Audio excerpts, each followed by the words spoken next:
La División de Derecho, Política y Gobierno del Campus Guanajuato y el Sistema de Radio, Televisión e Hipermedia de la Universidad de Guanajuato presenta Contrastes, un espacio de opinión política abierta al público. Comenzamos.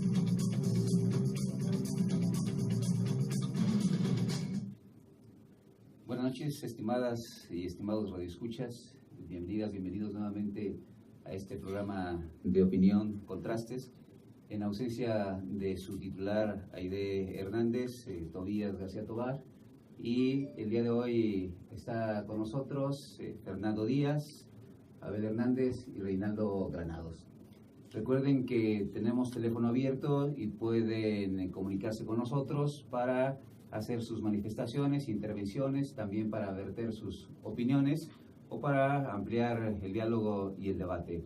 El teléfono de cabina es 732-1684, 732-1684. Y bien, el día de hoy vamos a platicar de varios temas interesantes que han sido motivo de análisis de diferentes expertos, pero también que han llamado la atención de la ciudadanía por las implicaciones que tiene para el país, para el entorno inmediato y para también, evidentemente, otras naciones que tienen ciertas similitudes o cercanías con nosotros. Nos vamos a ocupar de platicar sobre las elecciones en los Estados Unidos de América, que serán el día de mañana, y varias cuestiones ahí en torno a las cuales nos pronunciaremos. También vamos a hablar sobre lo que se ha llamado el justiciero de la Marquesa, en relación a lo que ocurrió en Nicaragua, una nueva reelección del revolucionario Daniel Ortega, y de una cuestión muy debatida también en los últimos días, que se refiere a los ingresos del presidente del Comité Directivo del Partido Acción Nacional, Ricardo Anaya. Pues comenzamos justamente con las elecciones en Estados Unidos, que por cierto son elecciones en las que hay que anotar una característica especial, porque la mayor parte de las personas identifica en nuestro país a una elección como la expresión ciudadana en donde cada una va y entrega su sufragio.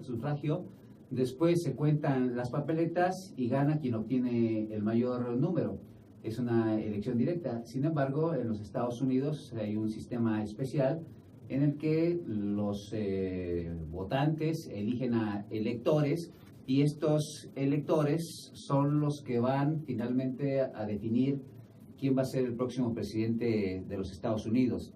Es necesario que se obtengan 270 votos electorales de 538 posibles para que pueda determinarse quién va a ser el presidente de los Estados Unidos, Hillary Clinton o Donald Trump. Y por eso se habla mucho de las cifras y la importancia de California, la importancia de Texas y la importancia de Florida, que son los estados que mayor número de electores tienen. Esto es un tema interesante porque nos plantea una diferencia con lo que ocurre en nuestro caso, y porque, por supuesto, la ciudadanía también evidentemente se manifiesta, y es en lo que hemos estado atentos. Y también hemos visto que los candidatos han impregnado sus campañas de una serie de motivos especiales, de una serie de situaciones que han aparecido y que de pronto le han puesto un poco de fuego, o también ha aminorado, como el caso de la aparición de estos nuevos correos en donde el FBI plantea que se ha abierto una nueva investigación en contra de Hillary Clinton, y después se hace una expresión en el sentido de que no es necesario continuar con la misma, o el caso de Trump, que ha sido hasta un poco amigable con los chinos y con México, y otro tipo de situaciones. A unas cuantas horas de las elecciones en Estados Unidos, Abel, ¿cómo ves la situación en las campañas, el cierre de las mismas y el pronóstico? Bueno, gracias. Creo que indudablemente es una situación muy especial, como acabas de señalar, por la situación y la configuración política de los Estados Unidos. La decisión que ellos tienen de que los votos sean electorales, que hace que un cierto número de votos se dé por los estados, por cada estado. Se pretende que tenga una ponderación y que no donde haya más gente tengan más votos. Esa es la cuestión. O sea, tratan de supuestamente hacer una cierta cuestión de justicia, aunque curiosamente, si recordamos justamente cuando Al Gore y Bush, Al Gore tuvo más votos. ¿Cierto? En número de votos, pero ganó Bush porque el número de votos electorales ganaba. Pues curiosamente tengo algunos amigos allá y uno de ellos estaba muy frustrado, decía, mi voto aquí no va a contar, porque aunque yo vaya y vote, definitivamente este lado es totalmente republicano y va a contar el voto de los republicanos que son mayoría, ¿no? Entonces, bueno, esa es una situación que aparentemente parece que es un sistema más justo, pero podría verse la perspectiva de que quizá no sea tan justo. Indudablemente todos estamos muy preocupados, creo, ante la posibilidad de que Trump gane. Y hoy yo estaba definitivamente muy triste cuando vi que había un osito que ya había recogido la bandera de Trump. Y después me dijeron, bueno, pero está en Rusia. Entonces dije, bueno, quizá Putin tuvo algo que ver ahí con eso para... Hay una mano roja ahí. Exacto, una mano roja, entonces no es tan seguro. No, indudablemente creo que lo más peligroso es que una gran cantidad de los norteamericanos verdaderamente están muy molestos con la situación política general. Tristemente también hay una situación de odio que ha despertado nuevamente Trump. Parece que es como una revancha del sur, algunos lo consideran de esa forma, que los confederados nuevamente quieren retomar aquello que históricamente habría sido, ¿no?, su papel. Y definitivamente la situación de odio que se ha ido incrementando por todos los asesinatos de negros durante este año, si se ha visto. Yo estaba justamente en Georgia, el día que hubo un asesinato terrible. El amigo con el que estaba dijo, esto va a llevar a que maten a policías blancos, y esa misma noche 5 policías fueron asesinados, ¿no?, por ajuste de cuentas, supuestamente. Y la situación es que eso no para ahí. A las 2 o 3 semanas hay nuevamente otro asesinato de una persona negra, totalmente desarmada, levantando las manos. O sea, no había ningún sentido y sigue habiendo esta situación de violencia. Y bueno, mucho de esto tiene que ver la supremacía blanca que está detrás. Tristemente también el asunto de todos los evangélicos. Hace poco vi una fotografía de Billy Graham, que es tan significativo entre los cristianos evangélicos de Estados Unidos, celebrando su cumpleaños 95 con Trump. Y lo que señalaban muchos es, bueno, hace 3 años, porque ahora cumple 98, Trump no estaba aún, pero ahora gracias a Dios ya lo tenemos casi, ¿no? Entonces, toda esta parte de la cultura de los Estados Unidos que es tan fuerte y definitivamente tan ignorante en cierto sentido también, porque muchas de las cosas que dice Trump, obvio ya es lugar común decirlo, pero es totalmente estúpida su política exterior, ¿no?, y su desconocimiento de política interior y exterior. O sea, definitivamente creo que... Este es un tema que tenemos que tomar en consideración, pero algo que comentabas es, y ya lo hemos planteado también en otros momentos, Fernando, es el asunto de del papel de las minorías y la cuestión racial. Efectivamente se le ha planteado, incluso apareció un tuit que estuvo difundiéndose en torno a una expresión de un ciudadano alemán en donde se identifica como el pueblo alemán y básicamente está identificando a Trump con Hitler. Y por otro lado también se ha visto el tema de los votantes que hasta este momento se han acercado en la votación adelantada que se permite en Estados Unidos, donde hay un buen número de latinos, pero también no el número de afrodescendientes que se esperaba. ¿Qué tan determinantes, Fernando, crees que pueden ser en determinado momento los roles que juegan las minorías? Y por supuesto, tomando en cuenta que California, Texas y Florida son 2 de los estados que más aportan votos electorales y donde hay una alta población latina, con independencia de ciertamente este ascendiente confederado que mencionaba Abel, ¿no? Y que no podemos desechar. La historia, finalmente es la historia, y una serie de raíces ahí que no se extinguen fácilmente. No, sí está difícil lo de los confederados, yo no entendí la verdad. Algo tiene razón Donald Trump, algo tiene razón. Es la última oportunidad de que los blancos gobiernen Estados Unidos. Va a ser la última. Las tendencias demográficas de los diversos grupos pues llevan a que ya no sean guerrero white supremacist, sean la mayoría. En los siguientes años vamos a ver que Estados Unidos se convierte en un país de minorías. Está muy interesante. Los blancos obviamente serán la minoría más grande, y ahí están los latinos, que es la minoría que más está creciendo, y crecen más que los blancos. Entonces, bueno, tienen retos muy interesantes, pero sí, Trump tiene razón en ese sentido. Entonces estamos en presencia de una elección de carácter racial, podríamos así decirlo. No, yo no creo que sea una cuestión de carácter racial, porque nadie me está planteando, bueno, Trump sí, pero va a perder. Entonces, eso ya no es por ahí. La respuesta de lo que iba a preguntar más tarde. Él sí, y ahí están todos los mapas, o sea, gracias al doctor Daniel Añorbe, que hemos comentado mucho este tema. Hay mapas donde muestra los votantes por los diversos grupos. Entonces, él dice, la única manera en que gane Trump es que voten solamente hombres blancos sin educación universitaria. O sea, sería la única manera. En todos los demás, ya sea hombre, o sea, ya toda la población, y luego los diferentes segmentos que se hacen. Ahora, hombres blancos, de hecho, cuando es el lado contrario, mujeres con estudios universitarios, Trump no se lleva un solo delegado. Es el otro lado, ahí sí le pega.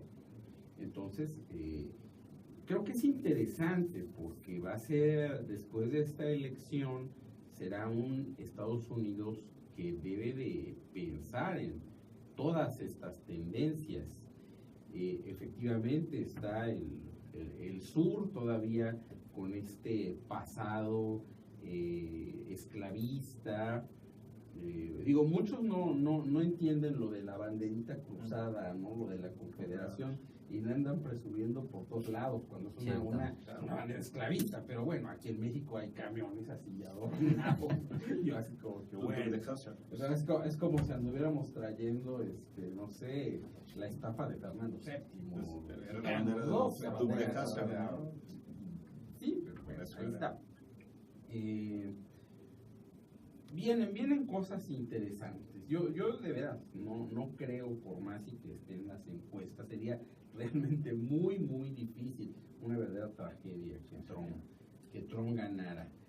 Yo creo que debemos de pensar más bien en el día después de la elección, los grandes reacomodos, no solamente esta cuestión de los diversos grupos y cómo están creciendo en el futuro, sino las propias tensiones que ha llevado la candidatura de Hillary Clinton. Tampoco tenemos que olvidar que son los candidatos más repudiados en la historia.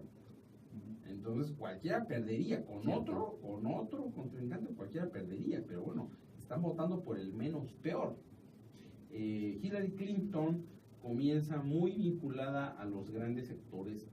No hay que olvidar la campaña de Bernie Sanders y lo que ella tuvo que ceder. Ella tuvo que ceder posiciones sociales para lograr el apoyo de Sanders. El apoyo de Sanders no es gratuito.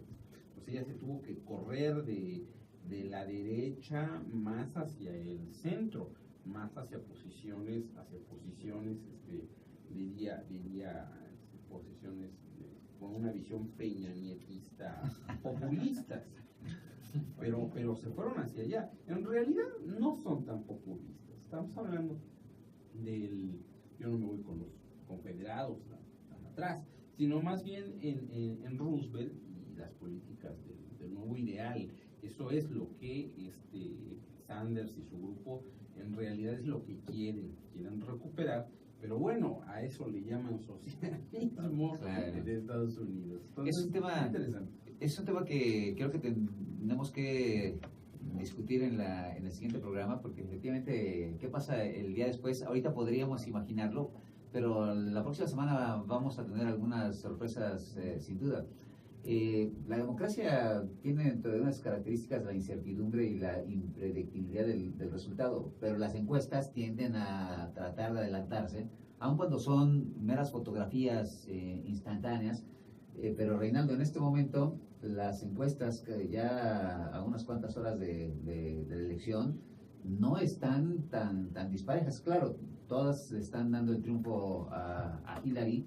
¿Hasta dónde habría que atender las encuestas? ¿Hacia dónde podemos estar viendo? ¿Tú qué piensas con relación a el real avance de Trump, o hasta dónde debe sentirse confianza Hillary, con todo esto que también tiene que atender a los que no se han manifestado, ¿no? a los indecisos? Las encuestas han demostrado el fracaso en los últimos años en varios países, entonces parece que no hay una gran confianza tampoco, pero sí hay una cierta percepción en torno a ambos candidatos. ¿Cómo visualiza la situación en ese sentido? Yo creo que en el caso de las encuestas, ahí sería aventurado tal vez dar un resultado, sin embargo todos quisiéramos que no fuera Trump el ganador. En cuestión de eso, y a lo mejor algunas encuestas, sobre todo por el tema de los correos de Hillary Clinton, fue cuando despegó Donald Trump. Incluso hubo un momento en el cual pues, pareciera que iba ganando por 1 o 2 puntos, pero nos ha tenido como entre azul y buenas noches. Pero más bien a mí lo que me llama hoy la atención es una encuesta que sacó un periódico latino que se llama Nuevo Herald, que es por internet, donde lo que él le habla justo del problema, y que es el resultado de esta votación anticipada. El problema para los republicanos son las mujeres y los latinos, ¿no? Veamos entonces que estos últimos días Hillary Clinton, antes del debate y en el último debate, el foco de atención de Hillary Clinton era las mujeres, ¿no? Y este acoso y esta mala política personal que tiene Donald Trump hacia el desprecio de las mujeres, ¿no? Y después, aunque ya había pasado el tema de los latinos, pero lo retoma, ¿no? De todos estos comerciales, 2 comerciales en español totalmente, gente latina totalmente a favor del voto de Hillary Clinton, y hoy que nos presentan esta encuesta, pues efectivamente nos dice eso, que es el factor y es el foco de problemas para los republicanos. Y entonces, por ejemplo, en Florida, donde tienen 29 electores directamente para Hillary Clinton aproximadamente, y el 10% de los electores, o 10 votos más bien de la cantidad de electores, es una cantidad de mujeres y latinos específicamente, ¿no? O sea, ¿cuál sería entonces el análisis de la votación que podría tener Donald Trump directamente como candidato en estos actos anticipados, en estas votaciones anticipadas? Yo creo que totalmente en contra, justo en este grupo de personas, de mujeres y latinos. Sin embargo, se ha comentado ya también en esta mesa, los votos que no sabemos dónde están, ¿no? Decía uno de los dirigentes de las campañas de Barack Obama que el problema con Hillary ha sido que en los eventos ha aprendido con los jóvenes, pero los jóvenes están medio indecisos a que si van o no votan, ¿no? Esa participación democrática no está del todo presente desde el punto de vista con los jóvenes. Y ahora también comentamos el caso de los afroamericanos. A pesar de que Barack Obama, un afroamericano, el primer presidente de Estados Unidos afroamericano, ha llamado abiertamente a votar por Hillary Clinton en varios, incluso en estados precisos, pues tampoco prende la campaña de Clinton en esos sectores. Entonces, eso es importante, ¿no? Ya vimos, decía mi compañera Inés hace unos lunes, el caso del Brexit y también el caso del no a la paz en Colombia. Muchos de los actores en ese no, o en el caso de esa solución, fueron los jóvenes, ¿no? Y hoy también tendremos un sector joven que está como indeciso, no en la solución o no en la decisión de uno de los dos, sino en la participación del hecho democrático. Y tal vez, justo por lo que me comentaba también el doctor, que en esta idea del proceso electoral, del colegio electoral, que de alguna u otra manera ya se ha vuelto como un poquito pues arcaico tal vez, entre que sí es democrático y no es democrático, entre que sí es como más para darle la voz a todos o no, pero siento que es tal vez lo que de alguna u otra manera puede permear también con la decisión de que se escoge al menos peor, pero que la idea de poder participar desde ese punto de vista ha sido interesante. Y, me gustaría retomar a ver el tema de quiénes van a votar más en esta elección en los Estados Unidos. ¿Van a ser los adultos mayores? ¿Van a ser las personas de edad mediana?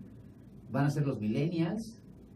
¿Van a ser, claro, segmentos de minorías? Pero ya entramos también a esta otra fragmentación, a esta otra clasificación, ¿no? Bueno, si tenemos latinos, cierto, tenemos afrodescendientes, tenemos mujeres, pero tenemos un grupo importante de millennials. Incluso algunos dijeron que esta era la elección de los millennials, ¿no?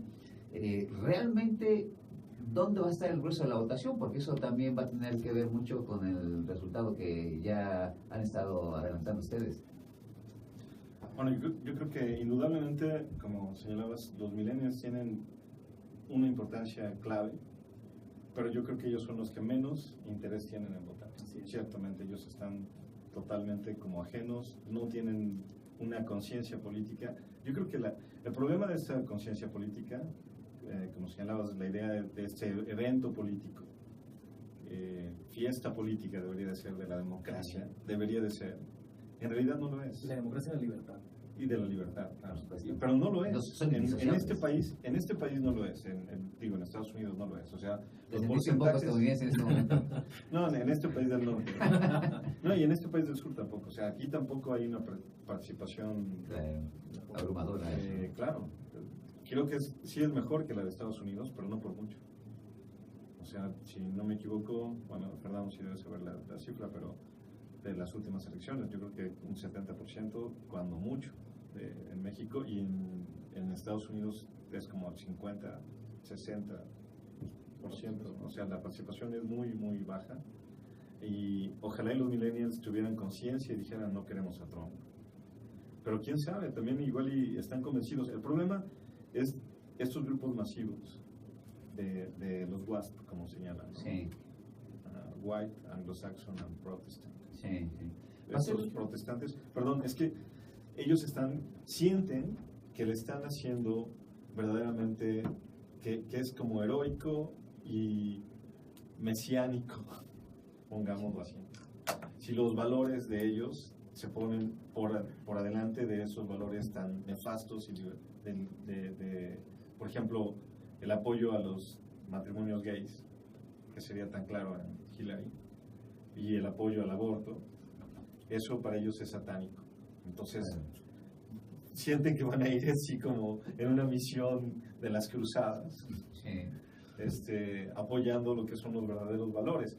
No importa lo que haya dicho Trump acerca de la discriminación. No solo la discriminación, del abuso a las mujeres, tan violento que se manifestó. O sea, verdaderamente la cinta esta que salió es muy violenta, lo que sale de Trump. Y ahí muchos, incluso evangélicos, dijeron no, o sea, definitivamente no podemos apoyar esto. Un comentario, Fernando, a propósito de lo que comentabas hace un minuto en términos de que sería la última elección blanca, pero no deja de ser interesante que viene una elección con una generación distinta próximamente. Vienen tiempos en donde vamos a encontrarnos con un siglo XXI todavía joven, pero con una serie de modificaciones y transformaciones en el mundo. Después de mañana veremos varias cosas, pero sí podemos anticipar que esta elección puede constituir, con independencia del resultado, un campanazo para los jóvenes, o los jóvenes van a seguir un poco pasando por un lado el tema de las elecciones y la vida política hasta que llegue Ciudad Madura en los Estados Unidos? No tengo idea. Lo que sí es claro es que ninguno de los dos candidatos le dice nada a los jóvenes. De hecho, ahorita que está comentando sobre qué grupo sería el que más va a votar, yo creo que van a ser las personas en edad madura y los hombres mayores. Entonces ahí es donde Clinton va a perder muchos votos. Digo, lo más probable es que gane, pero estas son las dificultades que se le presentan. Ella no tiene un discurso hacia los jóvenes y por lo tanto los jóvenes le muestran pues su desprecio. Y regreso al candidato Sanders. O sea, él, a pesar de ser una persona mayor, 70 años, pues era el que jalaba a los jóvenes, sus promotores, su equipo, el staff, la gente que lo siguieran jóvenes, porque ellos oyen un discurso nuevo para ellos. Digo, si me hablan de socialismo y me dicen que eso es el socialismo, ya nosotros, ya entrados en más años, pues nos va a dar risa. Claro. Pero para los jóvenes, pues se les hacía algo innovador, algo novedoso, sobre todo en esta etapa del neoliberalismo individualizante Extremo. tan tremendo que te lleva a la maximización, pero al vacío personal, al vacío espiritual, al vacío de las expectativas.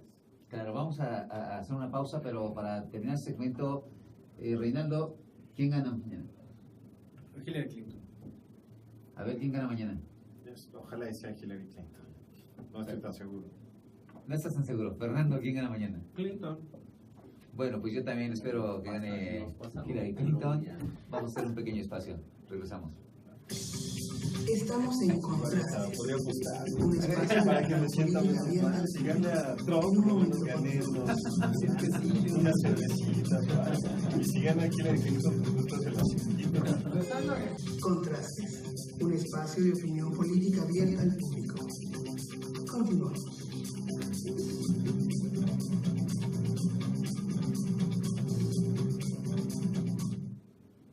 Recuerden que tenemos un teléfono en cabina, 732-1684.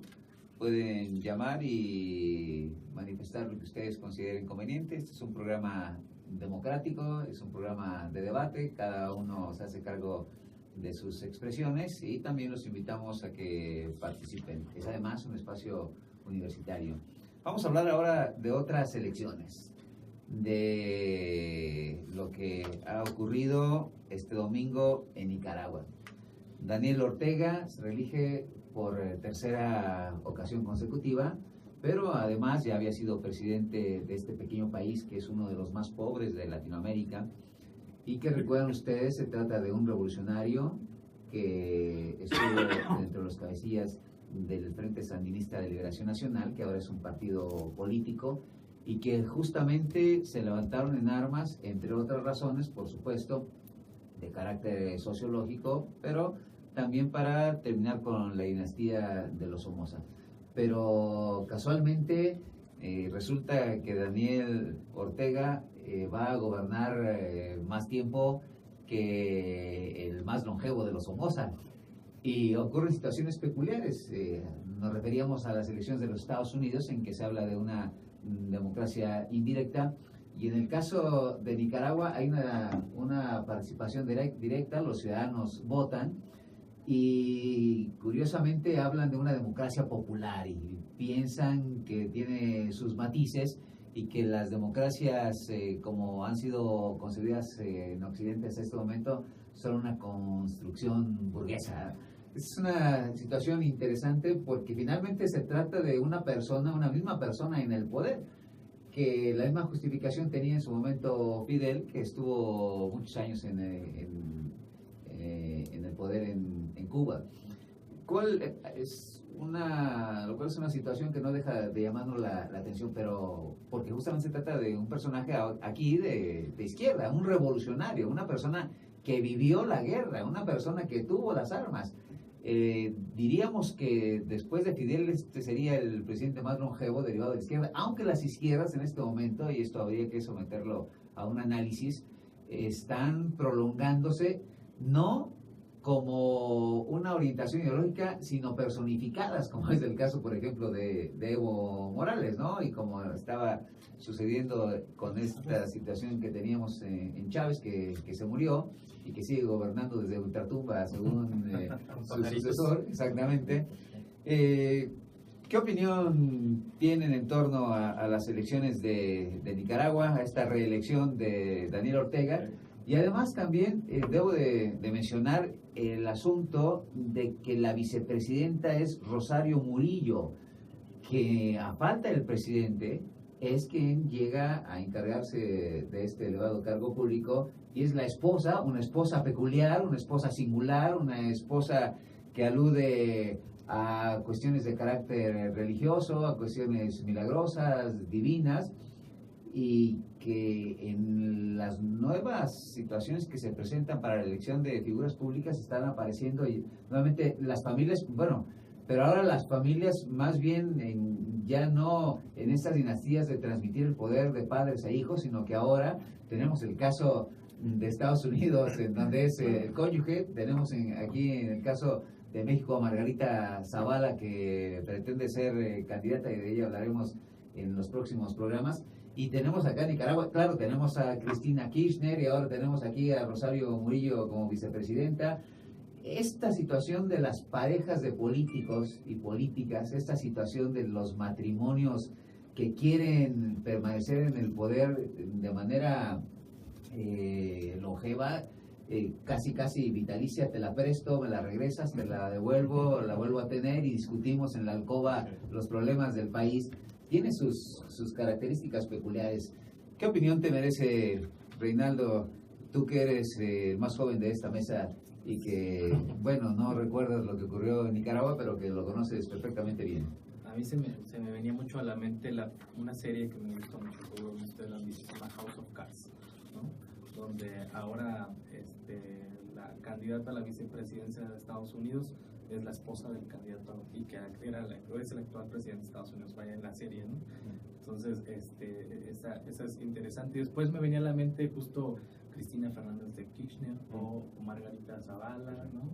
O el caso mexicano Martita Sagún, ¿no? Bueno, ella se quedó, digamos, sí, afuera, pero no llegó ni al estacionamiento, ¿no? No, nada más levantó la mano y la bajaron automáticamente, pero se me veía en la mente este tipo de señoras, personajes de la vida política de los países y que de alguna manera dijeron, ¿qué crees que me gustó? ¿No? Me gusta cómo decides y hemos tomado decisiones juntos, vamos a hacerla.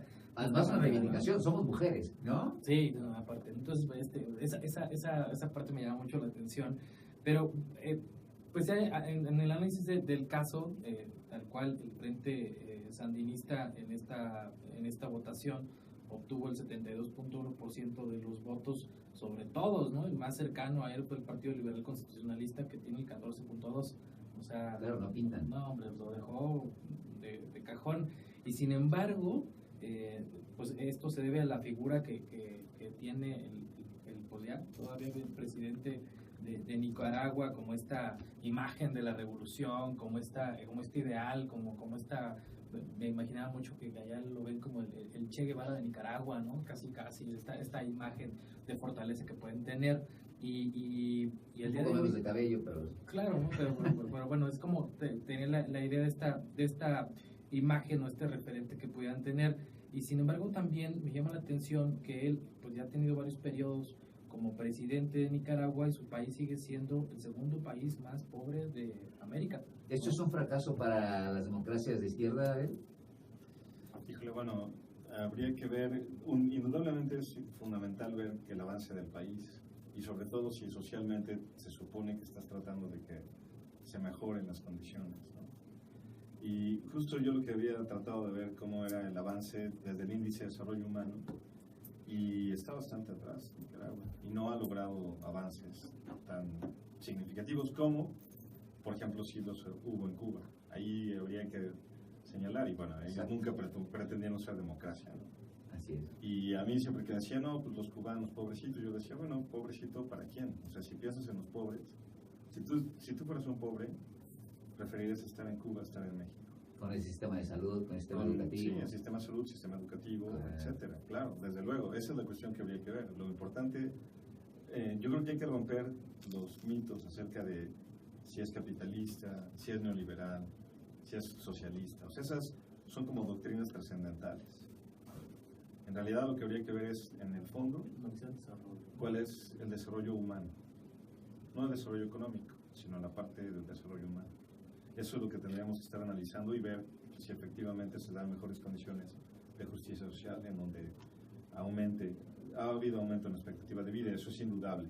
Pero la cuestión de educación, la cuestión de desarrollo en salud, yo creo que son temas que deberían de ir apuntando las políticas y no me parece muy claro. Ahora, indudablemente, creo que me recuerda a mí cuando Vargas Llosa comentó del PRI, la dictadura perfecta. Sí. Y cuando Paz le contesta, no es una dictadura, es una hegemonía, con todo el sentido teórico de lo que la hegemonía significa. Y aquí creo que pasa lo mismo, o sea, podría ser mucho más hegemónico, más aceptado en el discurso social, porque es el revolucionario tipo Che Guevara que vino a hacer las cosas, aun cuando, y eso también habría que ver, si se pudiera escuchar a todos los que están quejando y diciendo, esto es un fraude, no voten, ni siquiera. Entonces, ¿qué porcentaje real de la población está a favor? Habría que verlo. No hubo ni siquiera observadores internacionales en estas elecciones, entonces deja que desear bastante esto. Todos estaban en Estados Unidos. Exacto. Fernando. A ver, vamos a entender, tratar de entender. Daniel Ortega Somoza no es un revolucionario. O sea, el que crea que es un revolucionario, es un Che Guevara de bolsillo, o quién sabe dónde tiene la cabeza. Eso no es cierto. Fue mucho, fue una promesa, ¿Cuál imagen? fue un alumno destacado de Piñeira en el Departamento de América, República de Cuba. Es lo que fue. Pero esto se rompió. ¿Por qué se rompió? 10 años de revolución, 1979-1989. El peor gobierno de las derechas en Estados Unidos. Carter, que viola todas las leyes de su propio país, deja las internacionales, Sí, su los propio contra. país, para generar una contraguerrilla que sangró al país, que lo sangró de una manera inhumana.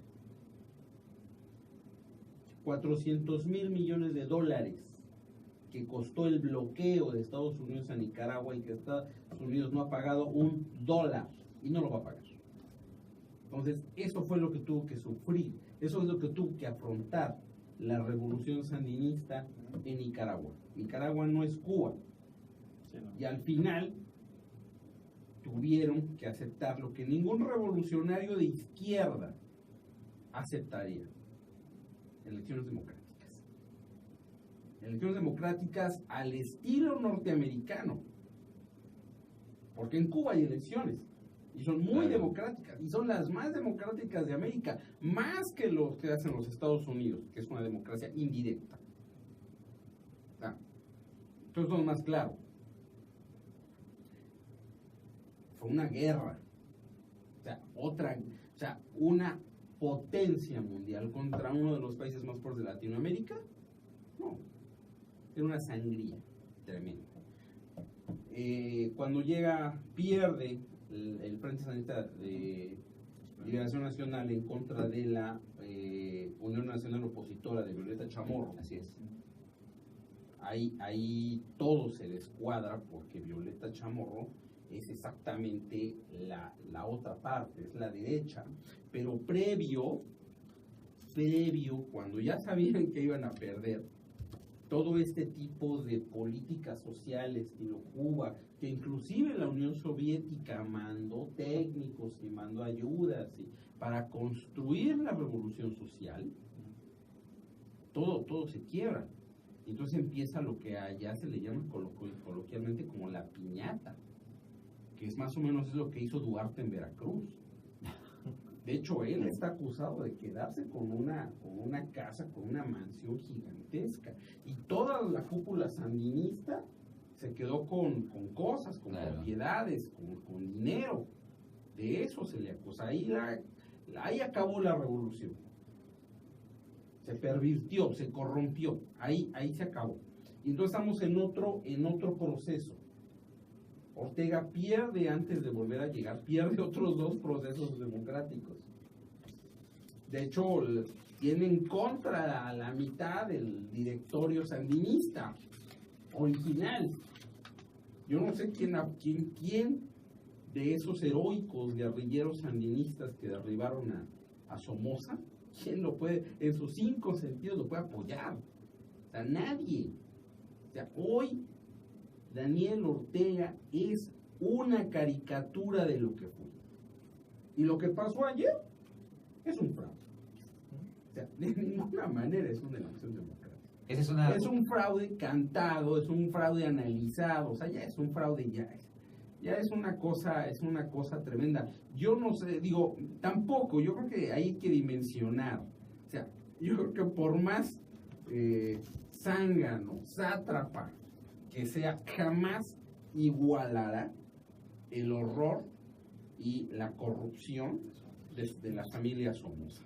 Eso sí, yo creo que hay dimensiones, no lo va a hacer.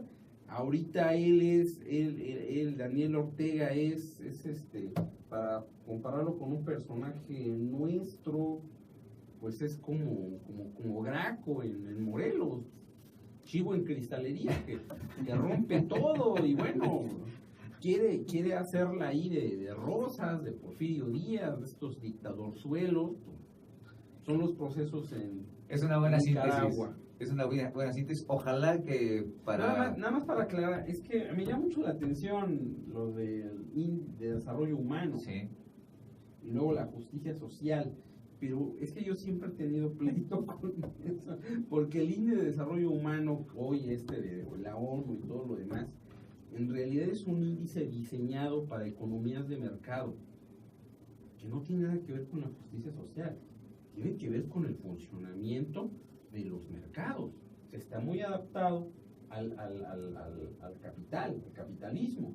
O sea, índice de desarrollo humano y neoliberalismo, para mí es muy difícil de disociar porque vienen uno con el otro. Y la justicia social es otro proceso que no tiene nada que ver, es otra cosa.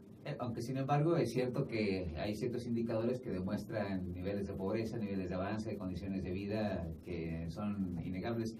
Vamos a hablar de otro tema que tiene que ver con niveles de vida también. Un último comentario. Rapidísimo. Tienes 15 segundos y llevas 8. Al término del gobierno de Daniel Ortega cumplirá 24 años, 1 mes y 21 días al frente de este país. Desde entonces. Eso es cierto. Bien, pues vamos a hablar, decíamos, de niveles de vida y del nivel de vida de Ricardo Anaya, algo más cercano. El presidente del Partido Acción Nacional ha sido motivo y materia de noticia en estos últimos días. Apareció información publicada en diferentes medios en torno a que tiene a su familia viviendo en Estados Unidos, pagando altas rentas, y que también él vive en un departamento que aun cuando no tenga muchos bienes dentro del mismo, finalmente está en una zona exclusiva. Él acudió a algunos programas de televisión, estuvo participando en algunos paneles, manifestó en su defensa que no solamente obtiene ingresos en su cargo de presidente del partido, que además no rebasan los 50,000 pesos mensuales, sino que es propietario en Querétaro de varios bienes y que vendió recientemente uno en más de 50 millones de pesos, y eso le permite darse este tipo de atenciones para su familia.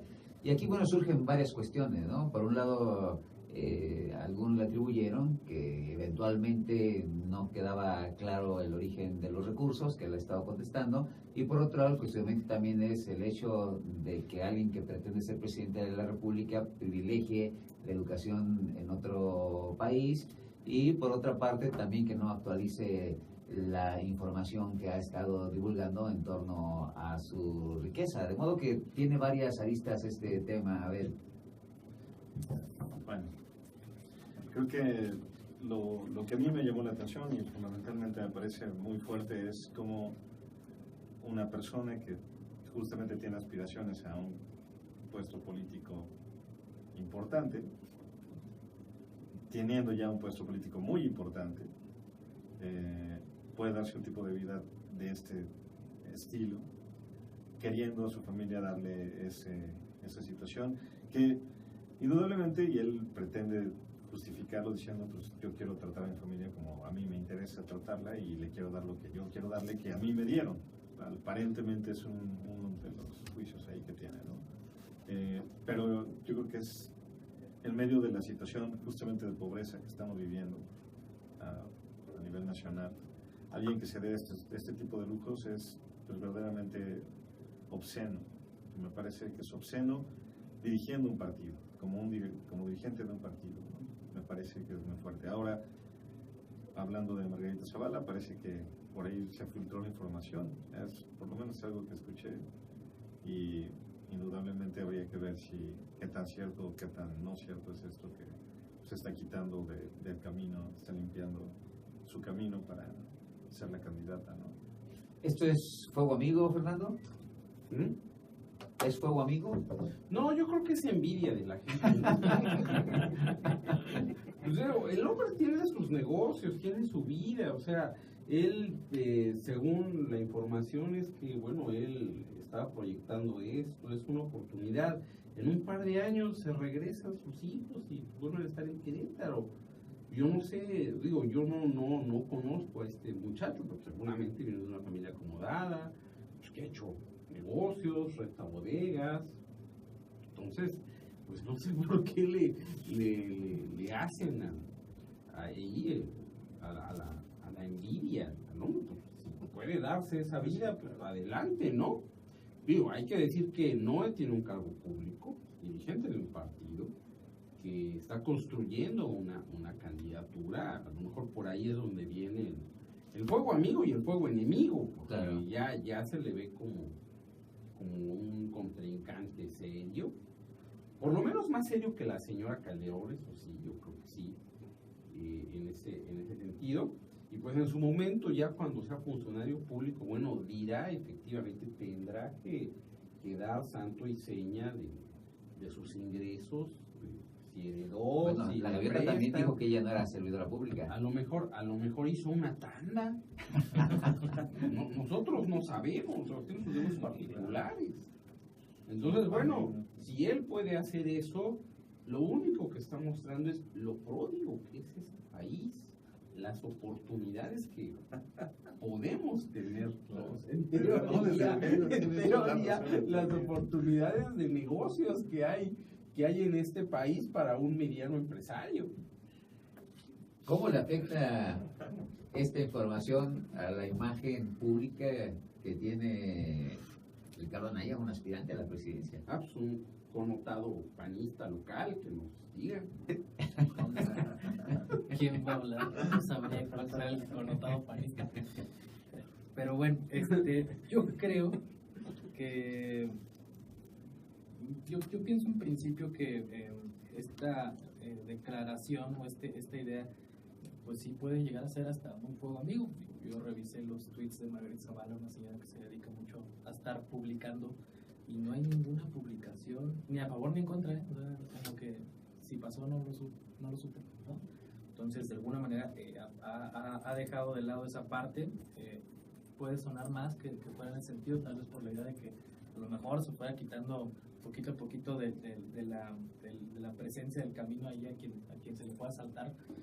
Pero yo veo que pudiera llegar a afectarle más bien a la imagen del partido en cuanto a la lucha que pudiera estar representándose.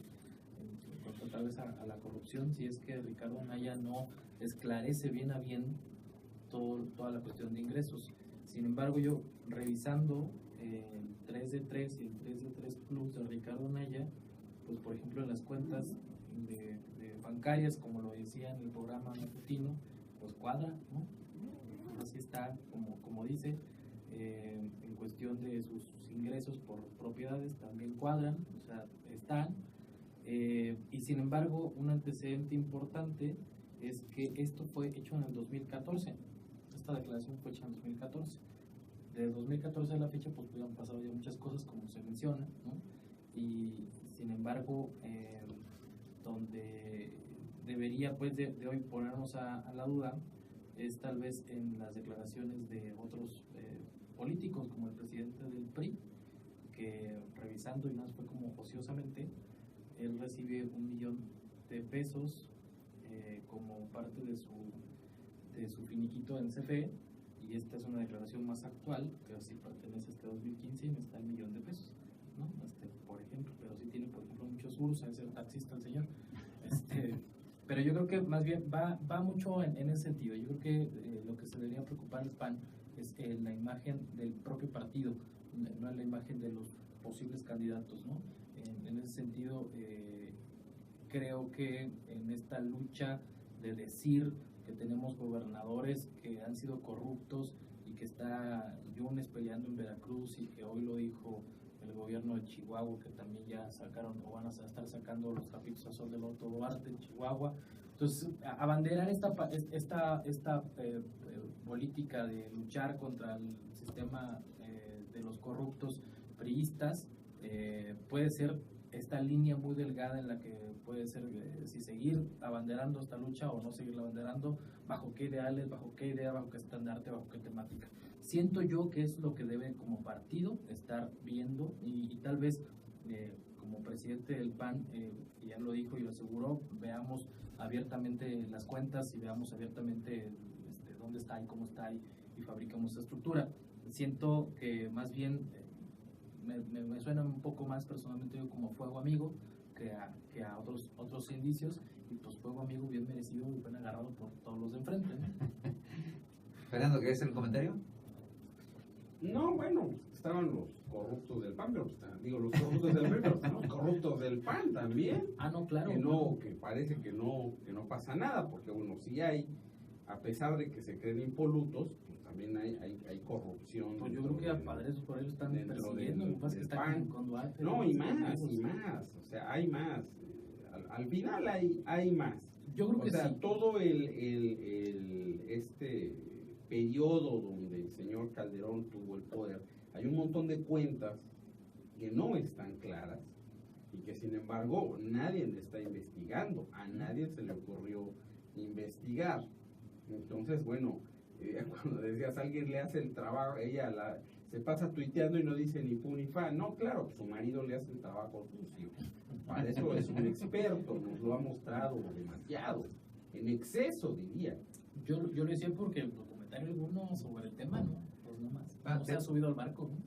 Tenemos aquí dos carreteras, uno dinero mal habido y otro dinero bien habido, ¿no? Que son dos de los flancos que se plantearon. Evidentemente que será reprochable siempre el dinero mal habido, con independencia del origen y de las características del personaje. Y el dinero legítimamente obtenido en igualdad de circunstancias en una sociedad democrática que permitiera estas condiciones, bueno, pues todo el mundo esperaría justamente mejorar las condiciones de vida de todas las personas, que son parte de las cuestiones que aquí se han planteado, porque efectivamente, bueno, no deja de ser finalmente un personaje público, un personaje que tiene riqueza, hay que decirlo con toda claridad, que por supuesto es legítimo que cada quien desee que su familia viva en mejores condiciones, tenga oportunidades, pero sin duda también esto tiene que ver con el tipo de discurso que se plantea en términos de dar claridad continua, de claridad permanente, porque no podemos estar en estas transformaciones del capullo y la mariposa, ¿no? El revolucionario del pretérito y el capitalista coetáneo. Aquí lo que quizás sí valdría la pena es recordarle con independencia de quién se trate, a todos, oigan, sus declaraciones tienen que estar actualizadas porque usted está manifestando sus aspiraciones en todo momento, porque usted está siendo un personaje que cotidianamente está apareciendo en los medios y que potencialmente está en posibilidades de llegar a participar y eventualmente a obtener una posición que le reclama transparencia. Quizás esa es una parte en lo que tendría que poner especial atención él y por supuesto todos ellos. ¿Quieres hacer un comentario, Alex? Bueno, nada más, yo creo que indudablemente desear que nuestros hijos tengan mejores formaciones es importante, ¿no? Y yo tuve la oportunidad de que mis hijos tuvieran una formación fuera del país. También tiene una beca, ¿sí? No. Era un pobre becario y gozaron de la educación pública del país donde estaban, que indudablemente fue mucho mejor por muchas razones, pero el hecho de que Anaya se lleve a sus hijos a la escuela en la que están, eso ya tiene también ciertas connotaciones que son muy distintas. O sea, no es lo mismo que te vayas a educación pública de otro país bajo ciertas nociones de democracia o becado, bueno, también, y nunca vas a pagar una escuela privada, a que te lo lleves a una escuela privada, porque también ahí tú estás manifestando hacia dónde quieres cuáles son los valores que tienes finalmente, ¿no? En torno a esto. Yo creo que ahí habría que ver, y siendo un dirigente de un partido nacional, pues habría que ver también cuál es el mensaje con eso. Pues seguimos con este y otros temas. Muchísimas gracias por estar con nosotros. Concluimos esta sesión de contrastes. Un saludo para Aide Hernández donde se encuentre. Buenas noches, hasta pronto.